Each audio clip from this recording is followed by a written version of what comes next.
When an interdimensional rupture unravels reality, an unlikely hero must channel her newfound powers to fight bizarre and bewildering dangers from the multiverse as the fate of the world hangs in the balance. Today's film review is everything, everywhere, all at once. And just in case you didn't know, there will be spoilers. Since first hearing about this film, I was gung-ho on seeing it. I'm a sucker for sci-fi. I love anything that features time travel and multiple dimensions, and I adore Michelle Yeoh. Jamie Lee Curtis was just icing on the cake.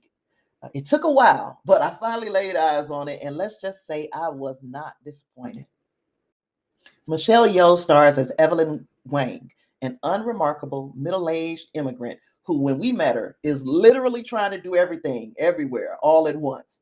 Of course, we know that when we try to do everything, we rarely accomplish anything, and thus Evelyn has spent most of her adult life treading water and lamenting her choices. Her adult daughter Joy is a lesbian who seems to be just blowing in the wind.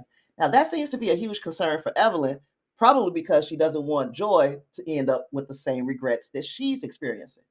Then her husband, Wayman, with whom she runs a flailing laundromat, is far too laid back and congenial for her taste.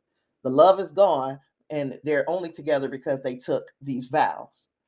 Her overbearing father is visiting, and she is constantly reminded of what could have been while in his presence. She's being pulled in multiple directions as she pores over a stack of bills scattered across her kitchen table. Her life is a mess. Little does she know it's about to get a whole lot messier. Wayman will serve her with divorce papers. The laundromat is in trouble with the IRS. And her daughter is potentially the bringer of the apocalypse. Talk about a bad effing day. All of these issues are dropped on her while they're at the IRS building, of all places. And this is where her husband's body is taken over by an alternate universe version of himself. This Alpha Wayman is brave, tough, smart, and extremely agile for a man of his age. He explains that a version of her exists across many universes, and that this version, is the only one who can stop Jobu Tupaki from ending it all.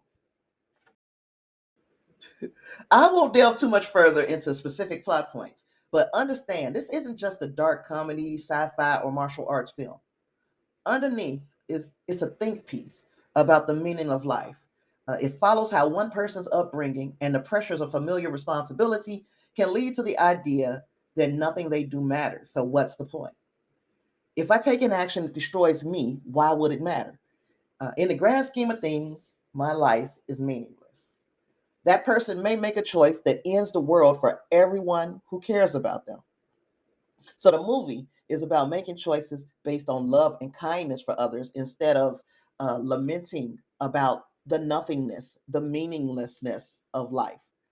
It's about being present in each and every moment and finding the beauty in it. It's about traveling the path you're on rather than what could have been. It's about ending generational trauma. And all of that is present in this movie. If you open your mind to the story as it unfolds, it's really an outstanding film. And being at a certain stage in life, I found myself relating to Michelle Yeoh's Evelyn in many ways. I understand how it feels to play out life in other timelines and wish I'd done one thing differently, not appreciating the fact that every decision I made has led me to this moment. And the decisions that I make right now will lead me to the next. It really made me resolve to enjoy where I am right now and to stop looking too far ahead or behind, to just be present. While I'm struggling with the consistency of that, I'm at least trying.